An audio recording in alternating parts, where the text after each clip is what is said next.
Welcome to today's podcast episode, and today we're going to be talking about how to stop thinking that you're not good enough.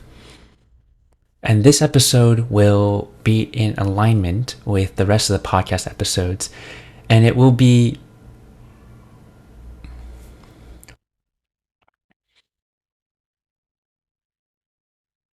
using a lot of the same principles that we've been talking about, which is about how our thinking is the cause of all of our suffering and what to do about it. And so, how I began to stop thinking that I wasn't good enough was that I started to question my own very thoughts. This is the basis of everything. I'm going to repeat this quite a bit, and you'll see that there is a recurring theme in a lot of the episodes, is because it all goes back to the same thing. It all goes back to the same thing. And the root cause of all of the suffering, the anxiety, the fear, the depression, the stress, the overwhelm, the overthinking, all quote unquote negative things in our lives all go back to the same root cause. And these podcast episodes are meant to describe the solution in a lot of different angles and ways, so that hopefully one of them strikes you and you have this crazy insight that changes your life forever. And so that's why you're going to hear a lot of the recurring principles, themes, ideas, and what to do.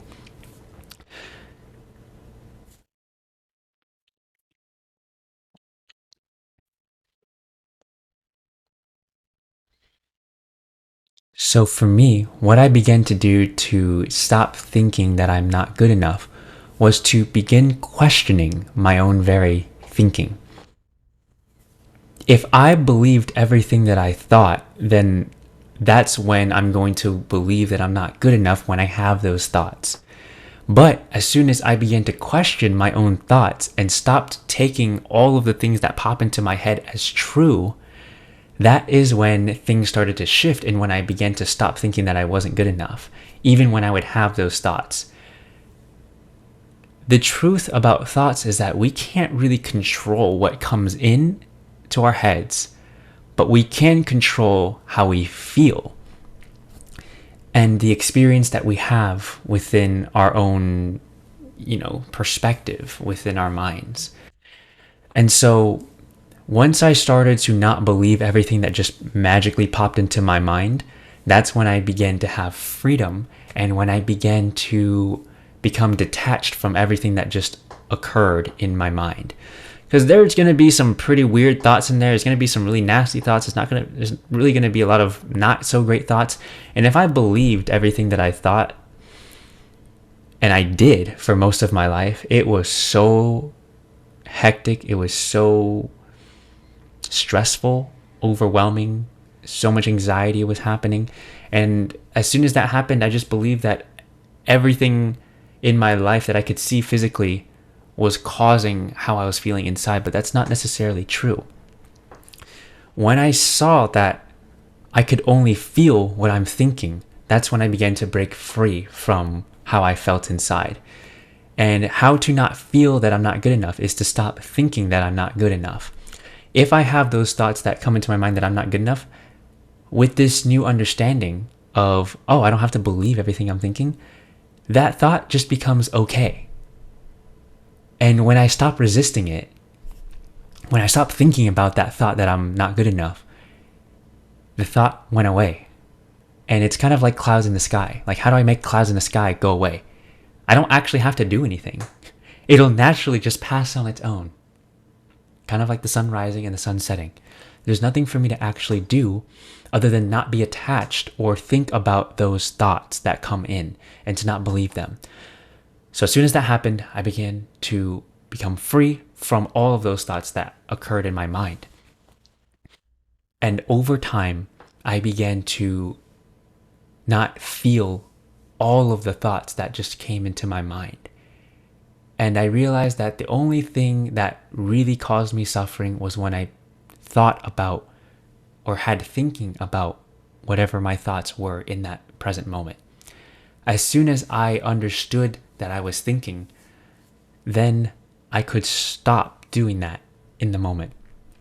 And how I like to view feelings is that it's my body's internal feedback system, that if I have any negative feelings, it's giving me feedback in the present moment that I'm thinking way too much. It's not necessarily about the contents of what I'm thinking, but the fact that I'm thinking so much. That was something that changed my whole way of viewing life, of viewing my thoughts, of viewing my thinking. And that's what broke me out of having chronic and constant anxiety about my business, what I'm doing, what I'm not doing, my clients, the results. And as soon as I saw that it was my own thinking that caused everything, that's when I made massive progress and was able to return to my present moment and to be in flow, to love what I do again, and to just be happy and fulfilled and filled with love in this very moment. And that's how I feel right now. But it wasn't always that way, and it took some time. And it wasn't until I had those insights that it all began to slowly shift, and what I needed to do afterwards became obvious and effortless. So, what I would encourage you to do is to see if you can begin questioning your very thoughts and to not believe everything that you think. As soon as you begin doing that, you're going to open up a whole new world of possibilities and space within the mind, and to just not take all of our thoughts so seriously. And once I began to do that, oh my gosh, it was just so much more peace in the present. There was so much more love. There's so much more joy. And I didn't have to stress about my thinking, because I knew that as fast as the thought came in, that's just as fast as the thought can leave. And that I can only ever feel what I'm thinking in the moment. So if I feel bad in any single way, I just know that I'm thinking way too much.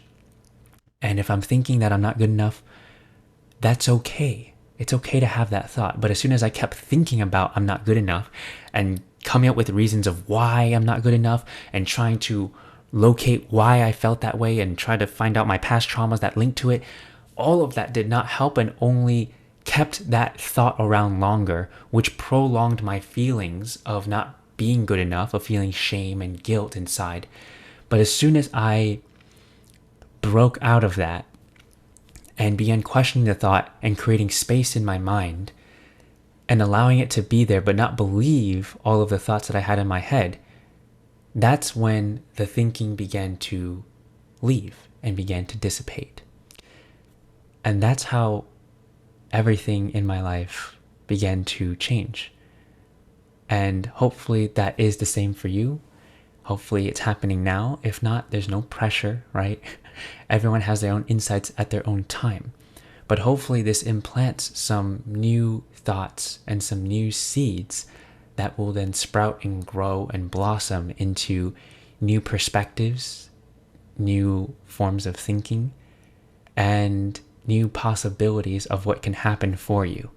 And that's really all it is at the end of the day, is we're only ever one thought away from changing the way that we feel inside. And that is a beautiful thing to know, because one, we don't control our thoughts. And then two, if we allow it to be and don't think about our thoughts, the thoughts will pass. So if there's any negative feelings, know that if you're not thinking about the thoughts, that it will pass.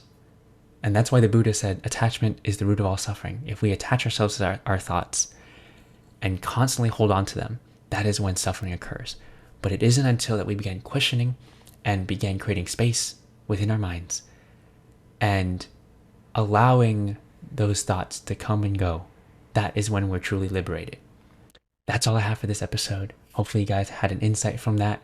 And if you did learn something, if you did have an insight, if you did have a small, even the tiniest shift in perspective, or created that space in your mind, if you feel more at peace right now, that is change. That is you returning to self, the true self. That is you returning into the present moment. And that is an amazing thing. So don't take that lightly. So if you had moments like that here, or even right now, I'd encourage you to leave a review. I would encourage you to share this with a few of your friends, colleagues, family members that could really benefit from this. And I want to thank you so much for your time and attention, because that is the most valuable resource that you have. And for you sharing that with me means the world. So thank you for that. And I will see you guys on the next one.